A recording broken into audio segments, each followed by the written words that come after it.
Muy bien, bienvenidos a esta lección, a este estudio bíblico. Si primera vez te estás conectando, no te preocupes, este no es un estudio secuencial, en cierta forma sí, pero son temas que cada segmento de la palabra lo vamos viendo. Felicitarte porque estás conectado a este estudio y felicitarte a ti también que ves este estudio a través de YouTube o diferentes otros medios informáticos o redes sociales. Dios bendiga tu vida grandemente. Vamos a aprender a orar. El segmento de la escritura que vamos a estudiar el día de hoy es el Mateo 6, versículo del 5 al 8. Dice, cuando ores no seas como los hipócritas, porque ellos aman el orar en pie en las sinagogas y en las esquinas de las calles, para ser visto de los hombres. De cierto digo que ya tienen su recompensa. Mas tú cuando ores, entra en tu aposento y cerrada la puerta, ora tu Padre que está en secreto. Y tu Padre que ve en lo secreto te recompensará en público. Y orando no uséis vanas repeticiones como los gentiles, que piensan que por su palabrería serán oídos. No os hagáis pues semejante a ellos, porque vuestro Padre sabe de qué cosas tenéis necesidad antes que vosotros le pidáis. Tremendo tema, tremendo pasaje, y vamos a iniciar. Estamos viendo que las tres manifestaciones de los judíos de piedad eran las limosnas, ¿no? Lo vimos en un tema anterior, ya está en YouTube, lo puedes ver ahí. Está la oración y el ayuno, ¿no? Hoy día vamos a estudiar el tema de la oración y seguramente lo vamos a hacer en dos o en tres partes, porque es un tema bastante amplio, descuidado, malentendido, mal enseñado y realmente tan necesario e importante. Entonces, necesitamos comprenderlo, entenderlo y realmente baje a nuestro corazón y mueva nuestra voluntad. Así que vamos acá cuando dice, y cuando ores, dice este versículo, no es si bien es cierto la oración en el creyente es un deber y es un privilegio, eh, realmente en la escritura el Señor da por sentado, no nos ordena orar, ¿de acuerdo? En este pasaje bíblico el Señor nos ordena. ¿Por qué? Porque ya da por sentado de que el creyente debe orar, ¿de acuerdo? No nos dice lo que debemos hacer, más bien nos dice lo que no debemos hacer, ¿no? Por eso que nos dice, no seas como los hipócritas. Hipócrita, ¿no? Ya explicamos en otros estudios, era la máscara que se usaba en el teatro, ¿no? Una máscara sonriente para la comedia, o una máscara de cara de triste para la tragedia, y así podían intercambiar para expresar otras emociones o personajes también. Entonces, lo que la palabra significa es hablar detrás, pero entendiendo la palabra, es la persona que oculta su verdadera intención, ¿no? Muestra una faceta o expresa algo que realmente no es su interior. Entonces, eso lo vuelve en un hipócrita, ¿ya? Entonces, es la apariencia que da. Dice que ellos aman, ¿no? Buscan el orar en pie en las sinagogas, ¿no? Normalmente las oraciones se hacían en las sinagogas y en las esquinas de las calles, ¿no? En las esquinas de las calles, o sea, a propósito, buscaban los lugares públicos para ser vistos, ¿no? Para ser vistos. Eh, esquinas, calles, para una calle no pequeña, sino una calle ancha, ¿no? Una avenida, diríamos nosotros ahora, ¿no? Es una palabrita de la cual nosotros obtenemos la palabra platea, ¿no? Platea, una calle grande. Entonces, ellos, oraban, dice, en pie, ¿no? De pie, levantaban los brazos, ¿no? Normalmente el judío oraba de pie, con los brazos hacia el cielo, ¿no? Y la mirada levantada hacia el cielo también, con los ojos abiertos, ¿no? Esa era la oración, ¿no? Y dice que cuando extendían sus flecos, ¿no? Sus mangas, las hacían como esas mangas como murciélagos, ¿no? Entonces cuando levantaban los brazos, pues las túnicas caían pues largas, ¿no? Y se veía imponente alguien que estaba orando, entonces siempre llamaba la atención. Pero la intención era eso, ¿no? El caer en vanagloria, el ser alabado o mostrar una piedad que realmente no manifestaba. Y uno podría pensar, o podría surgir una palabra, una pregunta, ¿cómo debemos orar? ¿De pie, sentados, echados, de rodillas? Entonces, en la escritura, vamos, acá dice que ellos oraban de pie, esa es la manera que oraban, ¿no? Con los brazos levantados y la mirada levantada, es decir, los ojos abiertos. Entonces, no, ahora nosotros, en una actitud reverente, inclinamos el rostro, ¿no? Y cerramos los ojos para que nada de nuestro entorno nos distraiga y podamos acercarnos de esta manera a la presencia de nuestro Padre Celestial. Entonces, pero en la Escritura encontramos diferentes posiciones para orar. Vamos a encontrar a hombres orando de rodillas, orando de pie, con los ojos abiertos, con las manos levantadas, el rostro en el piso, o tendidos, ¿no? Tendidos totalmente en el piso, como David, por ejemplo, ¿no? David cuando estaba orando, ayunando, para que no muera su hijo, el hijo que tuvo con Betsabé, primer hijo, él oraba tendido en el piso, ¿no? De bruces ahí, extendido los brazos, totalmente el rostro y el cuerpo en el piso, ¿no? Entonces, hay diferentes formas de orar en las posiciones, pero no hay una posición, digamos, mágica, una posición mejor que la otra, ¿no?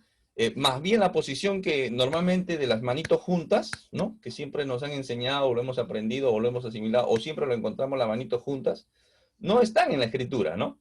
Eso de tener las manitos juntas no está en la escritura. Pero bueno, entonces lo que se va a ver manifiesta es la intención del corazón. Pero también decirles que no es lo mismo orar sentado que orar de rodillas. Es diferente. Entonces, normalmente cuando uno lo hace como lo hacían estos religiosos, de forma hipócrita para ser vistos o para mostrar una religiosidad o una piedad sobrellevada, ¿no? Entonces, definitivamente la expresión corporal es indiferente, el Señor es indiferente, porque podemos engañar a los hombres, pero no a Dios. Entonces, cuando realmente tiene un corazón humillado, entonces se va a ver manifiesta en la actitud de la postura también, ¿de acuerdo? Si yo soy indiferente, relajado, considero que Dios no es, entonces yo voy a orar echado incluso, ¿no? Voy a estar en mi cama orando, ¿no? Porque no tengo conciencia de que estoy acercándome, entrando al trono mismo de la gracia de nuestro Dios, entonces no soy consciente de eso. Pero cuando yo tengo un corazón humillado, mi postura es diferente. Esto lo refleja, por ejemplo, la historia del fariseo que oraba en el templo, ¿no? Gracias, Padre, por no hacerme como estos pecadores, ¿no? Como, pero dice que se acercó un publicano, ¿no? Alguien marginado, alguien que había optado por ser indiferente a su nación y ser, tener un oficio pues contrario, de repente como traidor a su patria, y estaba arrepentido y se acercaba a Dios. Dice que este hombre no tenía ni siquiera la voluntad de levantar el rostro, ¿no? Estaba humillado, ¿no? Apartado, ¿no? En un rincón, ¿no? Arrepentido. Entonces su actitud corporal es diferente. Entonces es un tema de corazón también. Entonces no es un tema de forma o postura, sino es un tema de actitud. ¿Cómo está tu corazón? ¿Cómo está tu corazón? ¿Y a quién te estás acercando a orar? Los judíos oraban 3 veces al día. Oraban a las 9 de la mañana y a las 3 de la tarde. ¿Ya? Básicamente porque a estas horas se hacían algunos sacrificios en el templo. ¿Ya? Y al mediodía le habían agregado al mediodía. Entonces ellos oraban a la hora tercera, a la hora sexta y a la hora novena. ¿Ya? Para entender un poquito el horario de los judíos. ¿Ya? Ellos contaban, por decir, desde las 6 de la mañana hasta las 6 de la tarde. Entonces, el 6 de la mañana era la hora primera. La hora tercera venía a ser las 9 de la mañana. ¿Sí? Desde las 6 de la mañana más 3 horas, 9 de la mañana. La tercera. La hora sexta era las 12 del mediodía, ¿no? Por eso que en Juan, el Evangelio según San Juan, capítulo 4, encontramos que Jesús, ¿no? Se encuentra con la mujer samaritana en el pozo, ¿no? Y dice que era la hora sexta, o sea, era el mediodía. Y la hora novena era las 3 de la tarde. Entonces ellos oraban a la hora tercera, a la hora sexta y a la hora novena. ¿Ya? Ese es en relación a la hora de los judíos, ¿no? Cómo llevaban ellos sus horas. Y la noche se dividía en vigilias, ¿ya? Bueno, otro día a ver si hacemos un cuadrito para explicarlo mejor. De repente otra próxima clase vamos a hacer un cuadrito para explicarlo mejor. Pero las noches se dividían en vigilias, ¿no? En 3 vigilias. Perdón, los judíos lo dividían en 4 vigilias y los griegos o grecos romanos lo dividían en 3 vigilias, ¿ya? Igual, de 6 a 6 también. Eso lo explicamos otro día, ¿ya? Es importante también para entender un poco eso.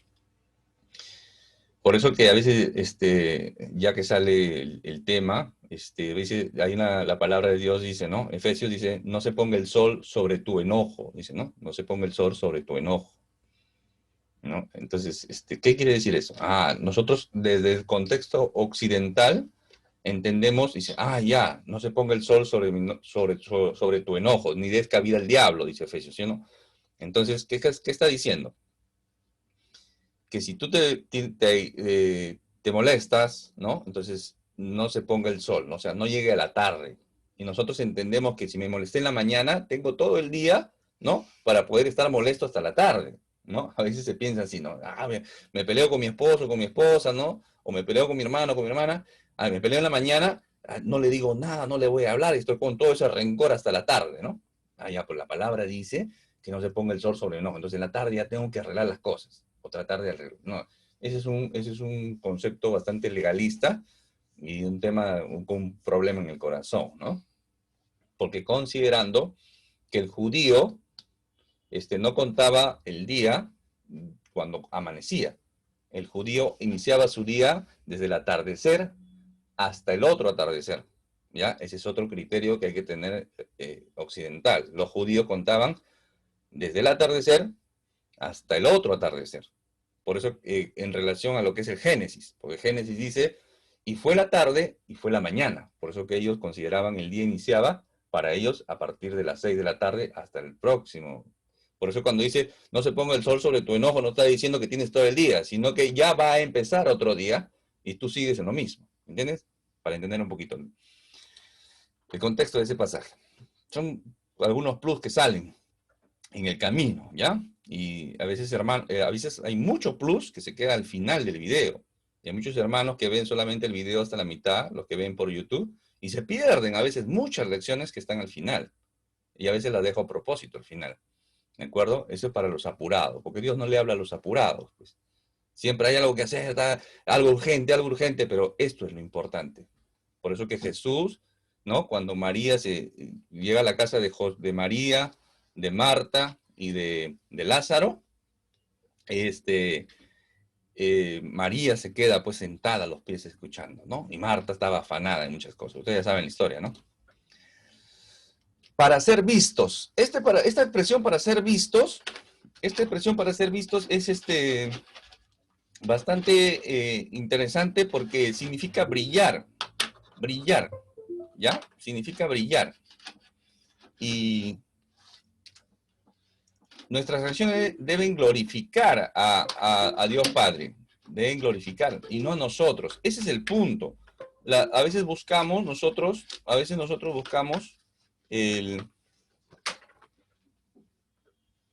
ya no buscamos, no buscamos glorificar a Dios, sino glorificarnos a nosotros. Y ese es otro problemita. Aposento alto, dice, más tú cuando ores, entra a tu aposento, perdón, a tu aposento, no dice aposento alto, y cerrada la puerta, ora a tu Padre que está en lo secreto, y tu Padre que ve en lo secreto te recompensará el público. Aposento significa despensa, perdón. Es un cuarto dentro de la casa, había un cuarto que normalmente era el único que se usaba como despensa y tenía puerta. Así que el Señor Jesús va a decir que entres a ese lugar que tiene puerta. O sea, lo que está diciendo el Señor es que entres a un lugar donde no tengas interrupciones, donde nadie sepa también, incluso dentro de la casa, que estás orando, ¿no? Y puedas tú conversar con el Señor, ¿ya? Entonces, eso es lo que está diciendo ahí el Señor, privacidad, ¿de acuerdo? Eh, Esto no quiere decir que uno no pueda orar en conjunto, en comunión, en iglesia o públicamente, no, no está diciendo eso. Está diciendo que evites caer en la hipocresía. Eso es lo que está diciendo. Esta palabrita padre, acá en el Sermón del Monte, se va a repetir varias veces, varias veces.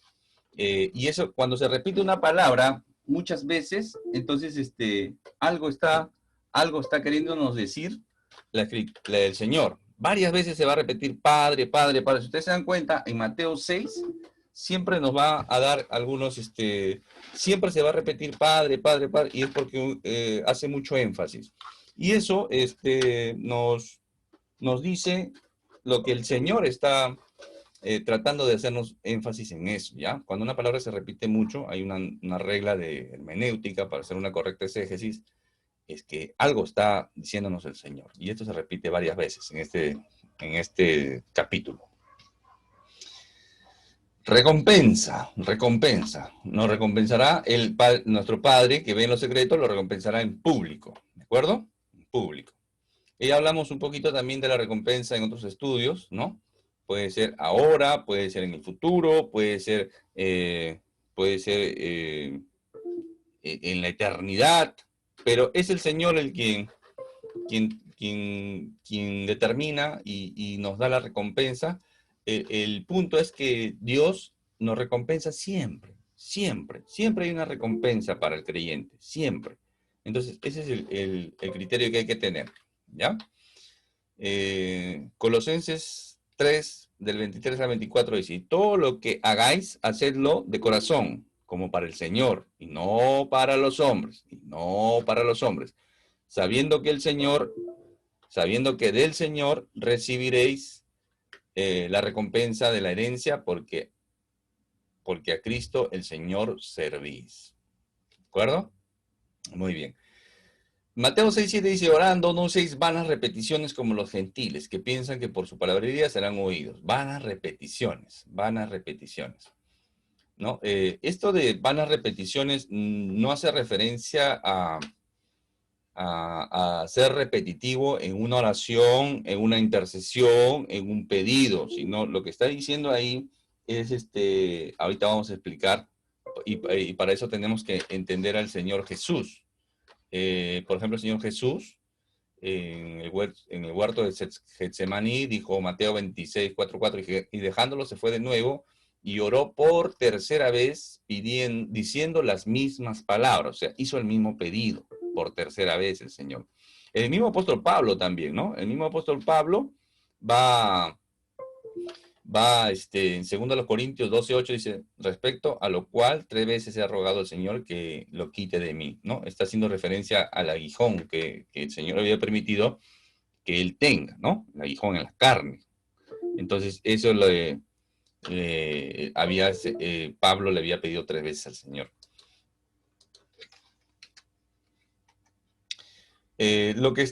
Una mejor traducción de vanas repeticiones es el único lugar en la Escritura, en el Nuevo Testamento que se usa, ¿no? Entonces no podríamos determinar, pero los estudiosos dicen que una mejor traducción sería repeticiones sin sentido, ¿no? No está diciendo no orar mucho, lo que está diciendo es sino hablar mucho. A veces se habla mucho y no se dice nada, ¿no? Hoy a veces decimos, ¿no? Hoy he hablado tanto que no ha dicho nada, ¿no? Y hay veces así, ¿no? Hay discursos que son muy, muy elocuentes, muy versados, pero no dicen nada, ¿no? Son vacíos. A veces nos acercamos a, a escuchar, a aprender, a estudiar algo y realmente salimos como entramos porque es vacío, ¿no? O sea, no hubo un alimento consistente, es decir, ¿no? No sé, un discurso, un estudio, cualquier otra cosa, ¿no?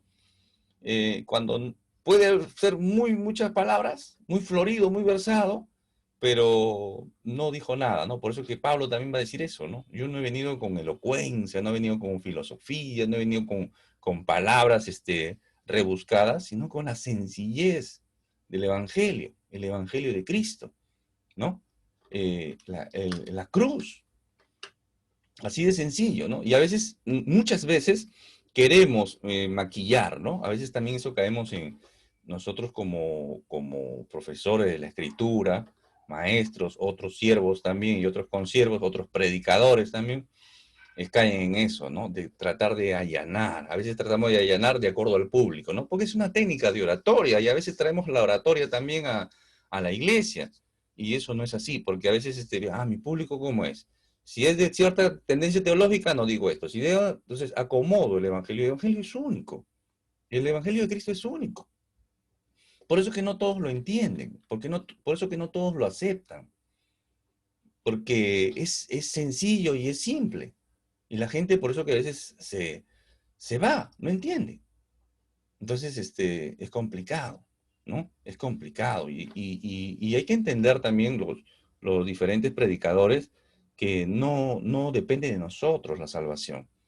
Yo puedo hacer un estudio bíblico, por ejemplo, muy emotivo, muy apasionado, muy versado, ¿no? Muy contundente, muy hasta las lágrimas, y nadie entienda, y nadie se convierta a Cristo, y nadie conozca a Cristo. ¿De acuerdo? Entonces, la salvación no depende de nosotros. Mira, si la salvación dependiera de nosotros, en lo particular yo no podría dormir, porque sería una gran responsabilidad que las personas estén perdiendo. Pero la salvación depende enteramente de Dios. Entonces, hay que tener esa predisposición en nuestro corazón a abrirle al Espíritu Santo, y el Espíritu Santo obre en nosotros y nos traiga el arrepentimiento, nos convenza de pecado. Y así vengamos a Cristo. Y realmente entendamos una correcta salvación, una correcta, seamos salvos realmente, ¿no? No una falsa salvación. Eso es lo que hay que tener en cuenta. Repeticiones sin sentido. Hay tantas religiones, ¿no? Religiones que se hacen rezos, mantras, por ejemplo, ¿no? Los mantras, y se repiten, ¿no? Mantras. Es más, en la budista, en la religión budista, hay como unos rodillos, ¿no? Entonces comienza a girar los rodillos, y esos rodillos están escritos a oraciones. Y mientras más vuelta dé el rodillo, quiere decir que esa oración que está escrita en ese rodillo, va a ascender a su Dios, ¿no? Va a ascender ese es el criterio. Entonces, incluso, ¿no? Incluso no, bueno, esto lo digo a mis amigos católicos, lo digo con mucho cariño, mucho respeto y mucho amor, ¿ya? No quisiera que me malentiendan, ni me malinterpreten. Quiero que más bien que me entiendan bien, ¿de acuerdo? Si se los digo es con amor. ¿Por qué? Porque a veces el Padre Nuestro, que Dios permita que sigamos estudiando la oración, vamos a llegar ahí, Dios mediante la próxima clase. Vamos a entender que el Padre Nuestro es una oración modelo, ¿ya? Es una oración modelo. Y lo que necesitamos es entender que no es para repetirlo, es una oración modelo. Entonces, a veces se ha hecho del Padre Nuestro un mantra también, ¿no? Algo que se tiene que repetir, y se vuelve algo místico, algo mágico, y nos va a ayudar, o nos va a proteger, o algo va a pasar, ¿no? Y no es así, no es así. O sea, el hecho que yo puedo repetir 10 veces, 20 veces el Padre Nuestro, y si lo hago sin sentido, caigo en esto justamente, ¿no? Caigo en este error de los gentiles, de los paganos, ¿no? Que pensaban que repetir y repetir algo va a pasar en Dios, o algo va a ser Dios, o algo va a pasar conmigo, ¿no? Peor aún, que van, a veces se confiesan ante su sacerdote, y los absuelve, y le dice, reza 10 Padre Nuestro, ¿no? Entonces se van, y hacen como una penitencia, se vuelve como una penitencia, eh, y se van. Entonces, es como si fueran a buscar y se van con la intención de ser limpiados para salir de ahí y volver a pecar en lo mismo. O sea, creen que van a purificarse y vuelven a lo mismo. Creen que eso les va a limpiar o les da cierta libertad para ir y seguir pecando. Y ese es un error, ese es un error, ¿ya? Hay que tener bastante cuidado con eso, porque tú te puedes rezar 100 Padres Nuestros y si sigues en lo mismo, no tiene sentido. No tienes ningún tipo de salvación, ningún tipo de pureza, no pienses que te estás limpiando o que vas a ir al cielo. Ese es un error. Por eso que el arrepentimiento es desde adentro, de mi corazón. Yo escucho que soy un pecador y que necesito de un Salvador y el único que me puede salvar es el Señor Jesucristo. Entonces yo me rindo a Él. Me rindo porque soy un pecador, necesito un Salvador. Y es así como el cambio comienza desde adentro. El Espíritu Santo renueva mi corazón, vivifica mi espíritu, me hace nacer, me justifica, me santifica, me da una nueva vida. Y es así como yo comienzo a caminar en las buenas obras. Es así.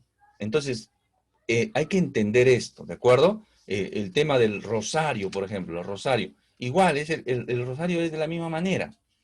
El rosario no viene de la religión católica. Ni siquiera viene, no viene de la religión católica, viene de 2 o 3 religiones atrás, otras religiones, ¿no? Hasta el budismo, ¿ya? Entonces, eh, ¿para qué? Para hacer conteos, para hacer rezos, o sea, es infructuoso, de verdad que se lo digo con todo mi corazón y con todo mi amor. Sí, por eso les digo amigos, a mis amigos católicos, así como les digo a otras sectas, a otras religiones, ninguna religión salva, ninguna religión salva. La budista, la sintoísta, la musulmana, la religión católica, incluso la religión cristiana evangélica no salva. El único que salva es el Señor Jesucristo. Eso es lo que tenemos que entender. Si tú estás viendo este video por primera vez, si tú recién te estás conectando a tus estudios, lo que vas a escuchar acá es todo lo que está en la Biblia. No te voy a enseñar algo que no está en la Biblia, ¿ya? Y te lo voy a enseñar a la luz de la Escritura. Te voy a enseñar, te voy a decir, ¿de acuerdo? Hay cosas que no te van a gustar, como incluso a mis hermanos no les gusta. Hay hermanos que a veces hay hermanos que me dicen, hermano, Jorgito, eso te ha referido a mí, ¿no? Entonces, no es así. Yo no hago un estudio pensar. Es más, ¿no? Hay personas que no conozco su contexto familiar, su contexto cristiano, pero tantos errores cometemos, ¿ya? Que se nos hace complicado y a veces pensamos que estamos haciendo algo, yo estoy haciendo un mensaje subliminal, o alguien me ha contado a mí sobre tu vida. No, no es así. Es el Señor quien nos va corrigiendo, nos va enseñando, nos va capacitando. Y estamos aprendiendo acá. Para eso estás acá. Por eso si estás en este estudio, estás viendo este video y quieres aprender y quieres conocer al Señor, el único que puede salvar tu vida. Estamos hablando de un tema muy importante que es conversar con el Dios verdadero. Es más, con el Dios viviente, con el único Dios. O sea, estás aprendiendo a conversar con Él. O sea, por eso que Dios permite que lleguemos a las parábolas, ¿no? El que encuentra un tesoro en unas tierras, el que encuentra la perla de gran precio, deja todo, lo vende todo. ¿Por qué? Porque así es como uno conoce al Señor Jesucristo. No importa nada más, solamente conocerle a Él. Y ya no eres tú, sino es Él en tu vida. Ya no importas tú, quieres vivir para glorificarle a Él. Que la gloria sea para Él, porque Él te ha salvado. O sea, lo que está acá en juego es la vida eterna. Es la vida eterna. Porque la eternidad sin Él es terrible. Estamos perdidos sin Cristo. Por eso que Dios tuvo que hacerse carne para venir y morir en una cruz y pagar la muerte que tú tienes que pagar. O tú tenías que pagar. Yo tenía que pagar. Y si no rendimos nuestra vida al Señor y a Cristo, no venimos arrepentidos, esa muerte igual la vamos a pagar. Y esa se conoce como la segunda muerte. ¿Ya? Fíjense acá en el Antiguo Testamento, acá hay una historia de Elías, primero de Reyes, 18:26, ¿no? Primero de Reyes. Eh, el profeta Elías estaba, el pueblo de Israel estaba dividido, ¿no? Adoraban a Baal, ¿no? El rey se había casado con una mujer pagana, con Jezabel, y se había casado con Jezabel y lo había corrompido. Y ahora él terminaron adorando a Baal, ¿no? Y el pueblo estaba dividido. Dice, Dios sí, Dios está en el cielo, pero acá el que nos da prosperidad a la tierra es Baal. Y estaban así. Entonces el profeta Elías se enardece, le dice, ¿hasta cuándo ustedes van a estar así divididos? Solamente hay un Dios, lo mismo que estoy haciendo yo hoy día, si se dan cuenta. ¿Hasta cuándo van ustedes a estar divididos? ¿Hasta cuándo va a estar dividido su corazón? Entre tu Dios material, entre tu Dios ficticio, entre tu Dios idólatra y el Dios verdadero. Porque a veces hay muchos religiosos que dicen, claro, Diosito, Diosito, yo sí, Diosito, yo creo en Diosito, pero sin embargo vive como un pagano, adorando ídolos.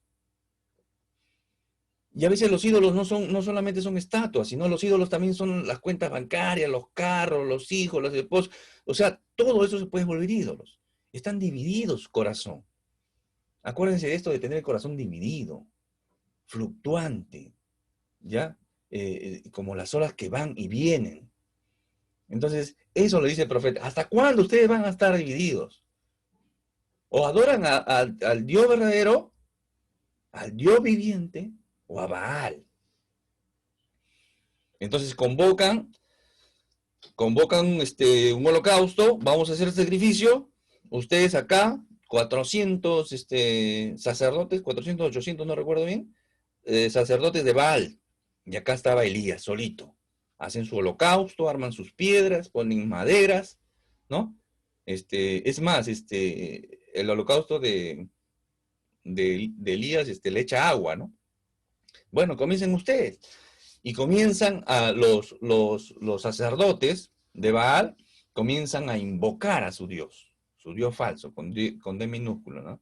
Y dice acá, y ellos tomaron, dice acá la palabra, y ellos tomaron el buey que les fue dado y lo prepararon, e invocaron el nombre de Baal desde la mañana hasta el mediodía, diciendo, Baal, respóndenos, ¿no? Así repetían, Baal, respóndenos, Baal, respóndenos. Pero no había voz ni quien respondiese. Entre tanto ellos andaban saltando cerca del altar que habían hecho. ¿Se dan cuenta? Pero ellos hacían ese rezo. Baal, respóndenos. Ellos tenían el criterio pagano de que los dioses podían dormir. Se habían quedado dormidos. Tenían que despertarlo, adularlos y tratar de persuadirlos, ¿no? Ese era el criterio pagano para con los ídolos. Eso es lo que estaban haciendo. Y no solamente hacían este rezo, ¿no? Va, responde, no va, responde, no, sino que se cortaban, se sajaban la piel. Estos hombres estaban cubiertos de sangre. Y obviamente no respondían, porque es un Dios falso, es un Dios ficticio, es un ídolo. Por eso que Elías echa agua incluso al holocausto, hace una corta oración y viene fuego del cielo y consume el holocausto. Esa es la diferencia entre estar en la idolatría, el paganismo, el materialismo, la filosofía, el razonamiento humano, la religiosidad y vivir bajo la sombra del Altísimo. Esa es la diferencia. ¿De acuerdo? Hechos los apóstoles. También. ¿Qué pasa? Estaba Pablo, el apóstol Pablo, estaba en Éfeso y comenzó a enseñar la Escritura, a enseñar al Señor Jesús, y obviamente eso contradecía el paganismo que había ahí. Y el paganismo que había ahí había una diosa Artemisa o Diana para los griegos, Artemisa para los romanos. Entonces, esta era una diosa que era la diosa del pueblo, por decirlo. Así como ahora, ¿no? Ahora hay pueblos, hay ciudades que tienen su patrono, su virgen, todas esas cosas, igualito. Llegan a Éfeso y había Diana de los Efesios. Y esto viene desde atrás, o sea, se remonta hasta Babilonia, ¿no? Sí, la idolatría se va legando generación tras generación y se va propagando. Y este era un monstruo, hermanos. Este era un monstruo. Esta era una estatua, una piedra, que era una mujer, pero tenía muchos senos. Muchos senos. O sea, era una monstruosidad. Esa era Diana de los Efesios. ¿Y qué hacía cuando comenzaron? Los toman prisioneros. ¿Por qué? ¿Por qué se van contra Pablo? Porque los muchos artesanos que habían ahí, los que hacían los ídolos, les estaba malogrando el negocio, por decirlo de alguna manera. Entonces los toman y los llevan, los quieren ajusticiar. Entonces, ¿qué hacía este pueblo? Dice, pero cuando le conocieron que era judío, todos a una voz gritaron casi 2 horas. Grande es Diana de los Efesios. 2 horas casi, hermanos. Repitiendo ese mantra. Grande Diana, como si fuera una cosa mística, y ¿no? Como una maldición o como una afirmación de lo que ellos creían, ¿no? Entonces, tomé estos 2 pasajes para reflejar un poquito cuando dice que no uséis vanas repeticiones como los gentiles, como los paganos, ¿no?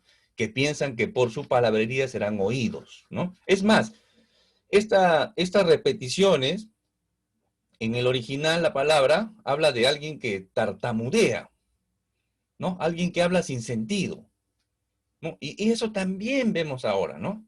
Eso también encontramos, incluso dentro de iglesias cristianas, entre comillas, ¿no?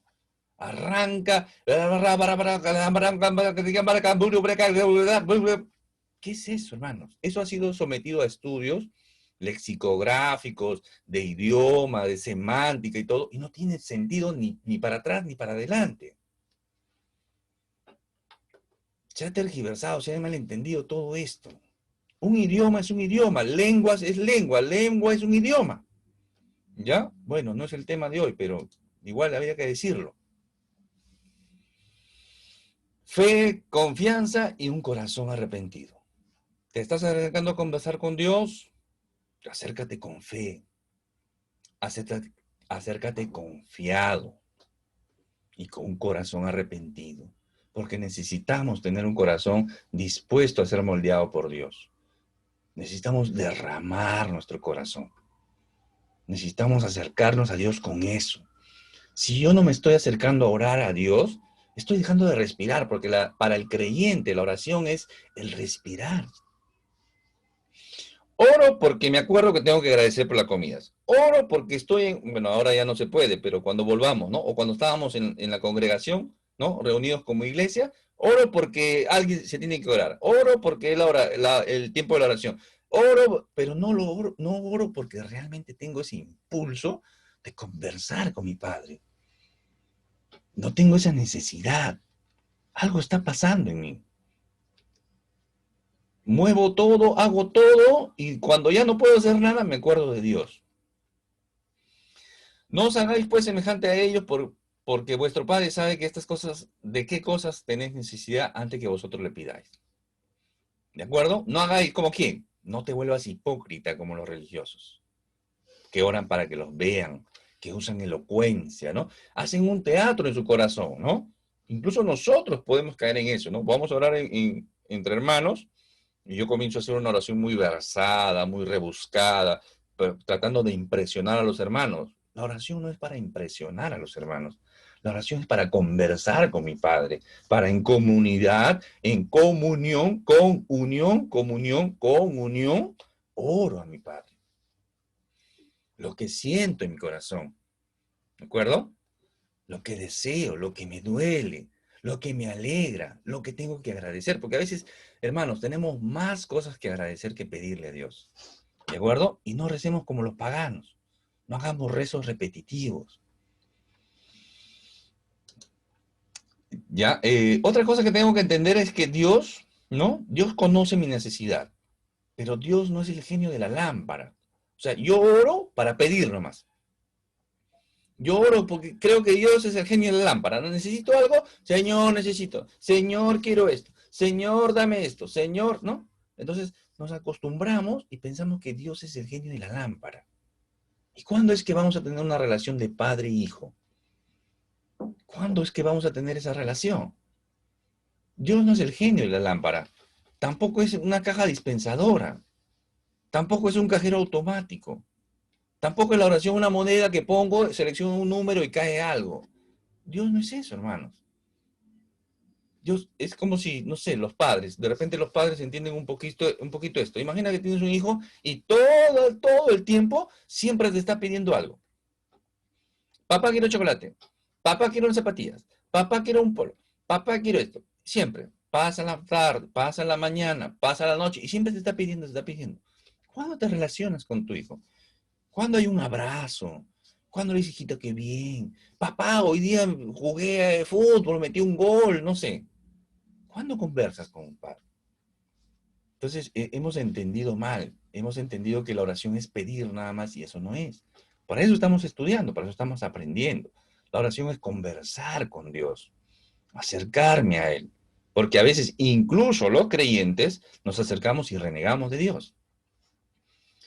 No es que no reneguemos, podemos renegar, pero acerquemos nuestro reniego al Señor.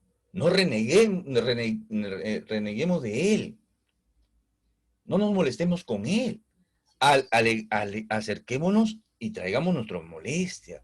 Señor, me duele que me hayan hecho esto. Me duele esta traición. Me duele este engaño. Me duele que me hayan defraudado. Me duele que me hayan hecho esta injusticia en el trabajo. Me duele que... Me duele. Pero no puedo decir, Señor, tú tienes la culpa. ¿No? Por tu culpa estoy enfermo. ¿Por qué Dios permite esto? ¿Por qué Dios permitió que muriera esto? ¿Por qué Dios permitió esto? ¿Por qué Dios tiene...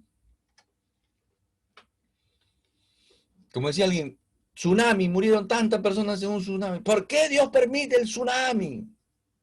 No, hay que agradecer a Dios, más bien que no haya tsunamis todos los días.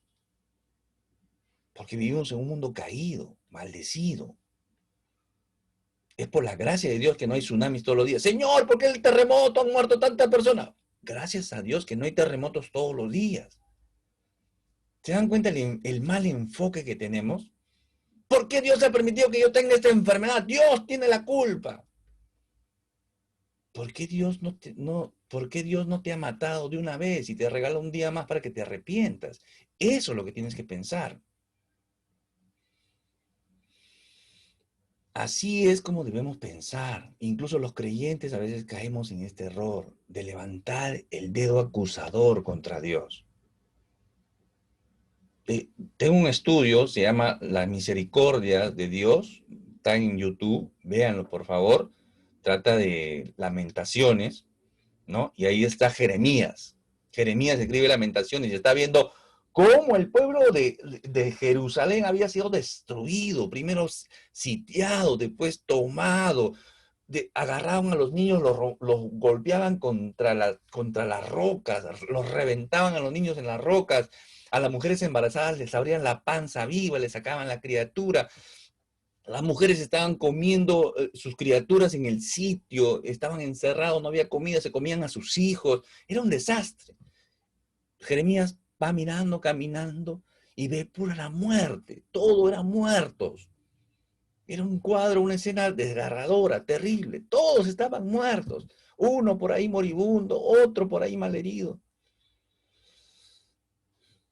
Todos estaban. ¿Y qué dijo Jeremías? Por la misericordia de Dios no hemos sido exterminados. ¿Por qué? Porque estaba vivo él, estaba vivo uno por ahí seguramente, pero por la misericordia de Dios no hemos sido exterminados. Nuevas son cada mañana tus misericordias. De ahí viene el versículo, que lo usamos mucho. Nuevas son cada mañana tus misericordias. Ahí todos ponemos la florcita, todo. No, pero lo que Jeremías estaba viendo era muerte. Pero es una oración de alabanza, de agradecimiento a Dios. ¿Se dan cuenta? El cambio de óptica. Entonces, no hagamos de nuestro corazón un teatro para escucharnos nosotros mismos en nuestra oración. La oración es para el Señor. Debe ser alineada por el Espíritu Santo. Tenemos que entender que la oración es conversar con Dios. Yo estoy conversando con Dios. No puedo distraerme. Es como, no sé, pues estoy orando. Señor, estoy orando, me tomo un selfie, ¿no? Sí, mira, estoy orando, Señor, me tomo un selfie, no sé, me tomo una foto. No sé, algo hago, ¿no? No, estoy orando a Dios. Estoy orando a Dios. A un Dios 3 veces santo. O sea, a veces, sí, Señor, gracias. ¿Gracias? ¿Te has arrepentido de lo que has hecho hoy día?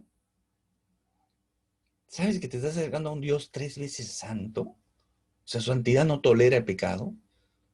No, ya ahora, hermano, nosotros somos cristianos, hemos sido perdonados de todo, ya. Dios nos ha perdonado todo, ya. Incluso los pecados que no hemos cometido. Claro que sí, es verdad, claro que sí, es verdad. Sí, Señor. Pero eso no te da libertad para pecar y acercarte a Dios como si no ha pasado nada. El pecado rompe la relación con Dios. Y seguramente por eso que no estás orando. Porque tu espíritu tiene vergüenza. La vergüenza que no tenemos nosotros a veces lo tiene nuestro espíritu. Y debemos acercarnos arrepentidos, buscando que el Señor nos fortalezca nuestra fe. Por eso que no entendemos la oración. La oración es muy importante. El Señor conoce nuestra necesidad, pero necesitamos acercarnos a Él, conversar con Él. Aún, porque Él dice, y antes que clamen, responderé yo. Mientras aún hablan, yo habré oído. Antes que la palabra esté en mi boca, Él ya la sabe, dice también la palabra. O sea, no está diciendo que no oremos. El Señor sabe, pero necesitamos tener esa conversación. La oración es el medio que Dios usa para movernos a nosotros. La oración no beneficia a Dios, la oración nos beneficia a nosotros. Cuando Salomón estaba inaugurando el templo, que era oración, acá vamos a orar, acá vamos a hacer esto, acá vamos a hacer lo otro, y viene y el Señor responde a Salomón y le dice, miren, escuchen atentamente, porque el Señor sabía el corazón del hombre, sabía que iban a caer en algunos errores, algunos pecados, se iban a deslizar en la idolatría, el paganismo.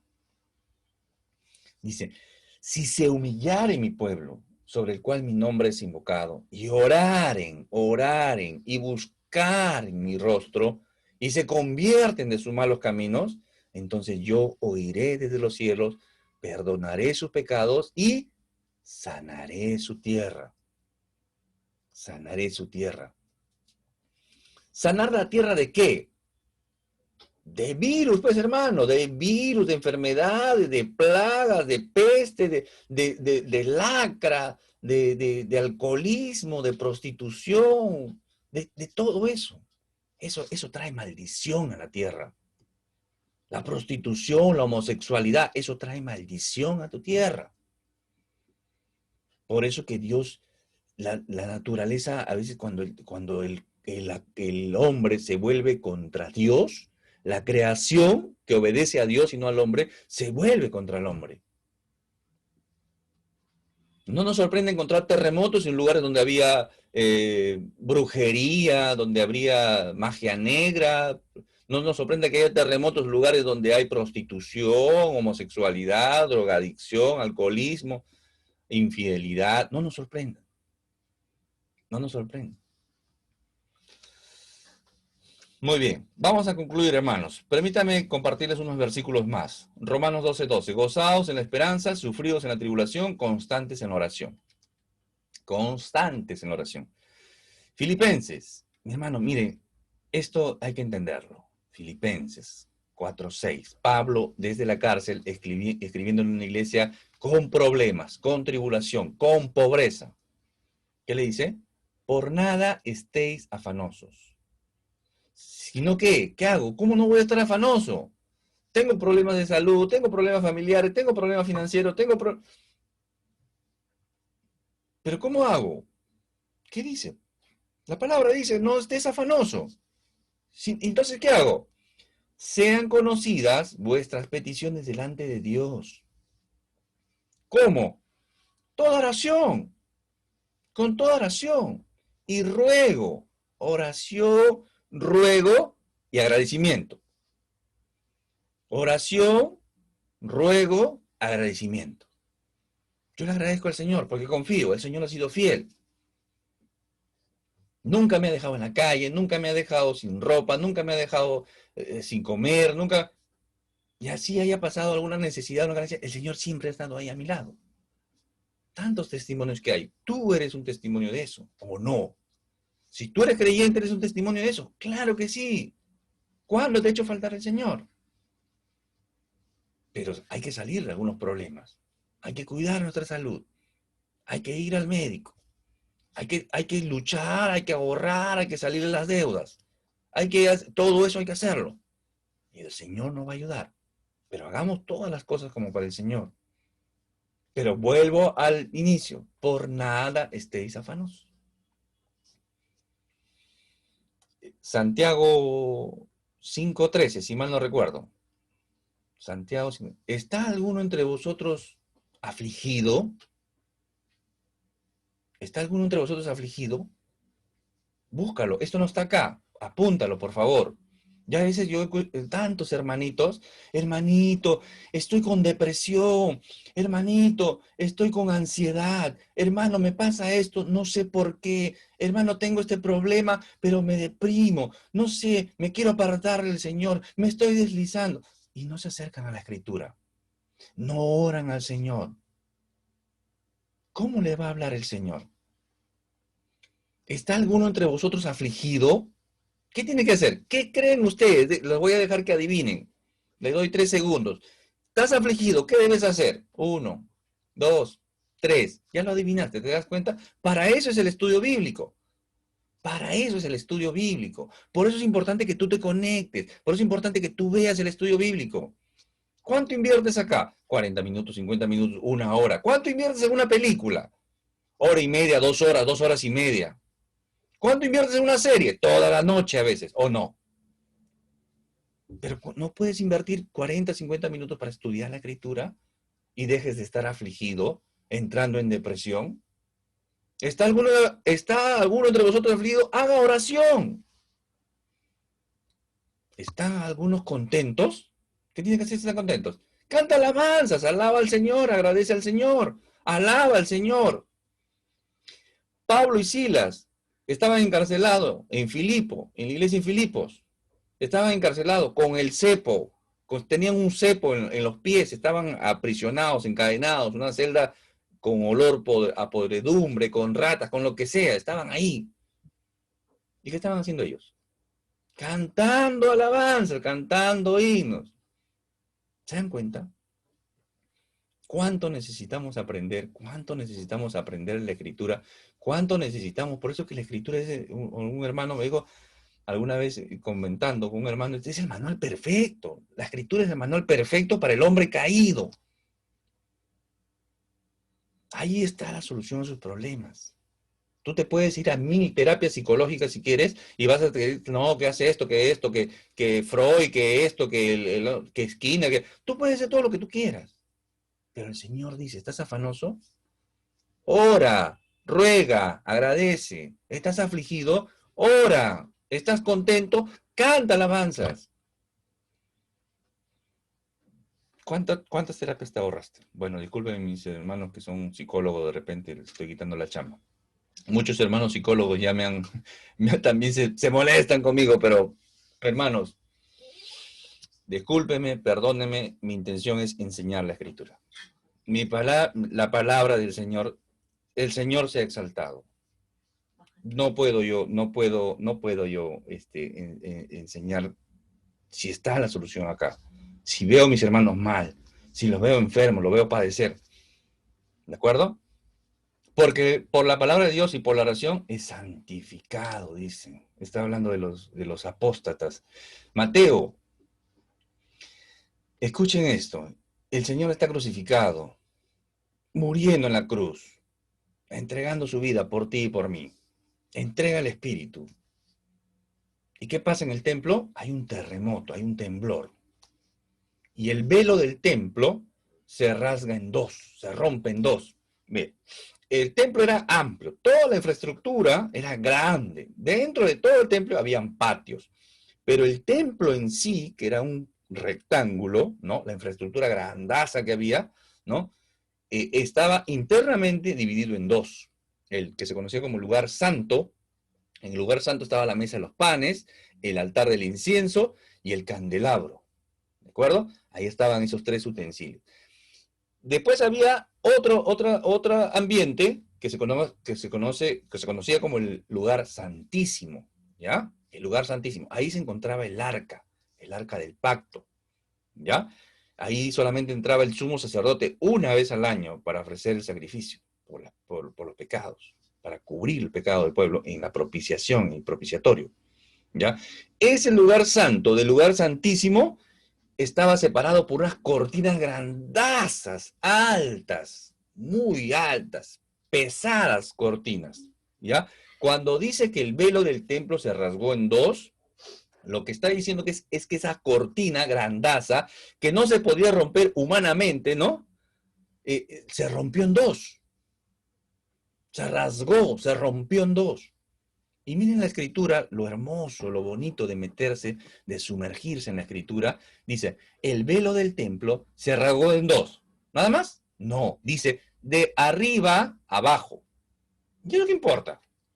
¿Y eso qué tiene sentido? Nada, todo importa, hermano, todo importa. Porque el velo del templo, que era un lugar, que era una cortinas grandazas, unas cortinas pesadas, se rasgó de arriba a abajo. Si un hombre hubiera querido romper esa cortina, ¿cómo lo hubiera roto? De abajo hacia arriba, muy bien, de abajo hacia arriba. ¿Pero cómo se rasgó? De arriba hacia abajo. Es como si Dios mismo, ¿no? Rompiera ese velo.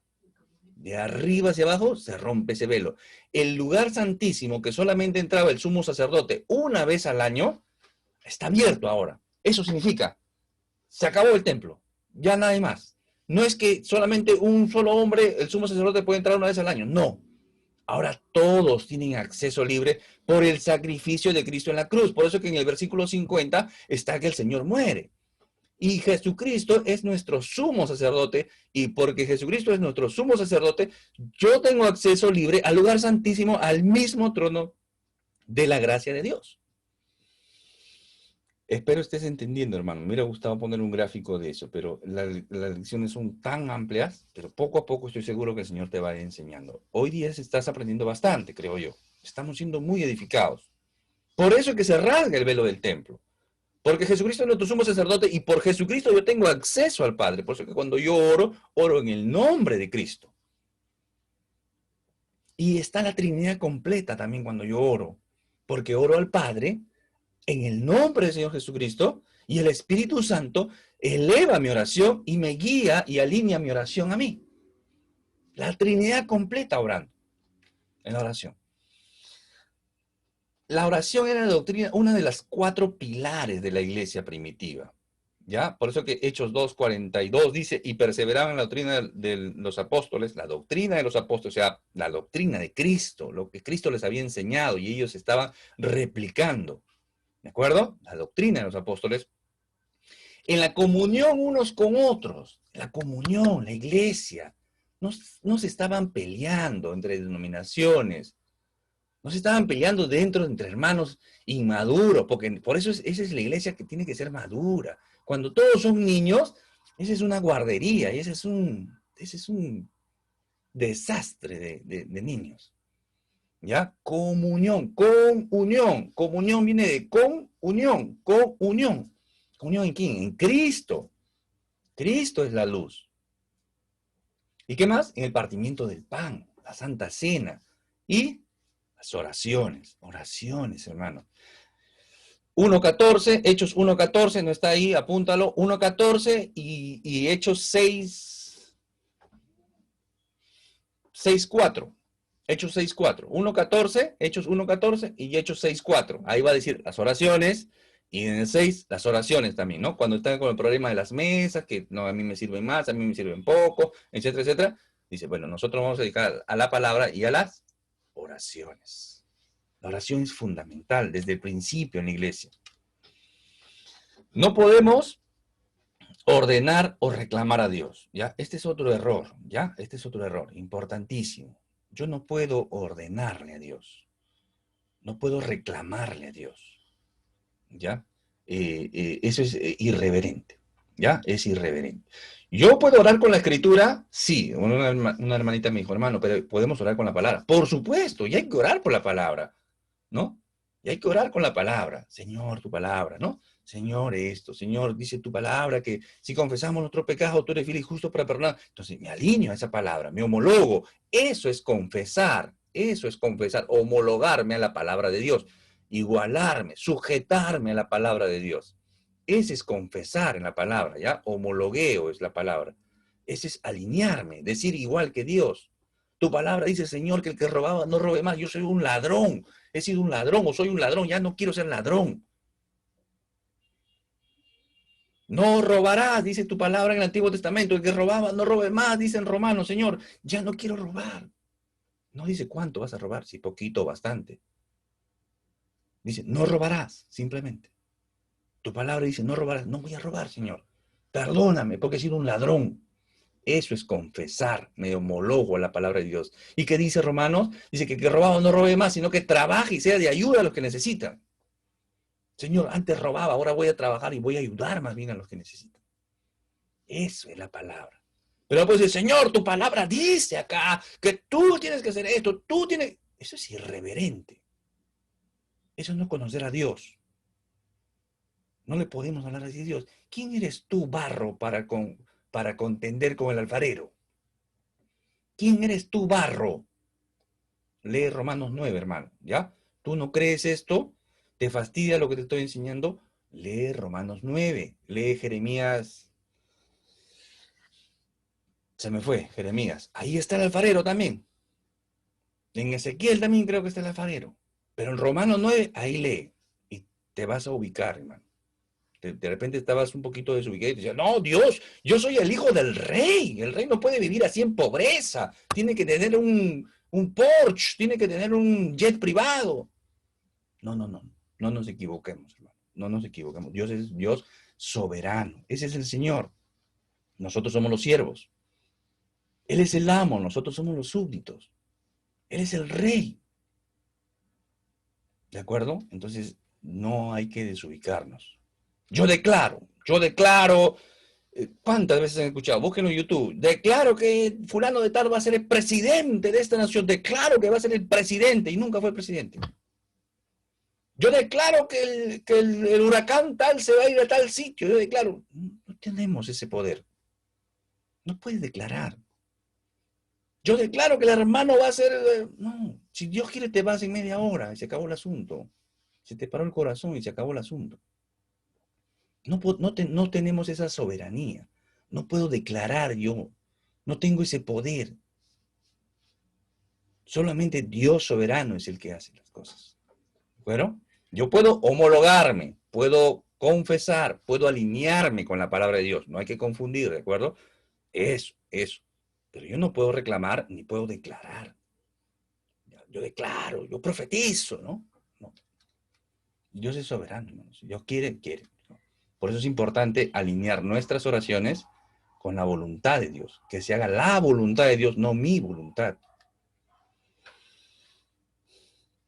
Mi esposa ya no me habla.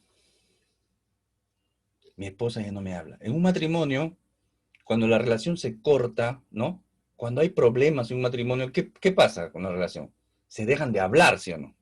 Claro, está rota la relación, hay un problema en la relación, hay orgullo, hay problemas. Entonces, mi esposa ya no me habla. Claro, hay problemas. ¿Qué pasa cuando alguien no te habla? Claro, hay problemas. Igual es nuestra relación con Dios. ¿Qué pasa cuando yo le hablo a Dios, Dios no me responde? O cuando yo no le hablo a Dios. Yo he caído en autosuficiencia. Creo que puedo depender de mí mismo. No necesito depender de Dios. Entonces, ese es un problema incluso en creyentes. Otra cosa, la oración no cambia a Dios. Yo no oro para que Dios cambie. Dios no cambia. Dios es inmutable. Yo soy, dice. Yo soy. Dios es inmutable. Dios no cambia. Lo que hace la oración es cambiar las cosas. Sí, la oración es poderosa y cambia las cosas, pero no cambia a Dios. Dios siempre, todo está dentro de su control soberano.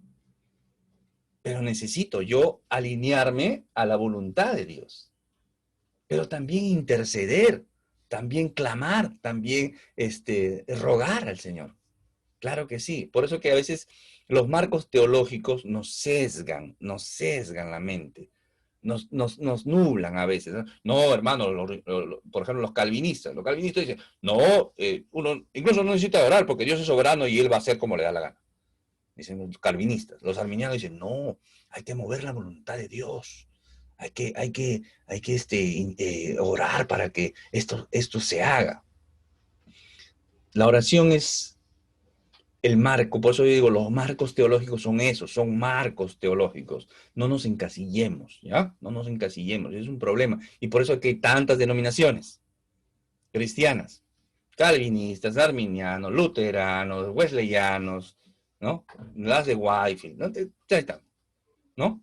Entonces hay que dejar que la escritura sea la que nos guíe. Necesito orar, por supuesto que sí, por supuesto que sí.